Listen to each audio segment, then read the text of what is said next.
Storyline's lost, so now I have to give this guy a computer. I'm gonna try to speed run this build. It's 420 right now. I want to get it done by 5. I don't know why I said that, because now something is almost guaranteed to go catastrophically wrong.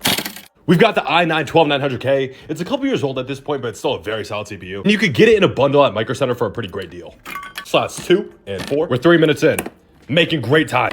That Triton ZRGB looks good. My screwdriver is too fat. Motherboard is assembled in 7 minutes, but this water cooler is it's gonna take a second. You gotta mount the fans and then the back plate and then the water block onto the back plate. I forgot Lee & Lee pre-installs their fans. That's so clutch, by the way. Speaking of Lee & Lee, we got the LandCool 216. I love this case. That ventilation down here, super easy to build it. We got the radiator up. Now it's time to put the motherboard in. I'm not gonna lie, I only screwed in 2 screws. We don't have time to be fancy. Thermal based. Toothpaste does not work. I've tried. Lee & Lee puts all the front panel connectors together, which is so clutch. It saves so much time and it's a lot more simple. All of the fan and motherboard wiring is done. Now we just have to put in this power supply. Power supply's in, RAM's on, fans are spinning, water's flowing. We're looking...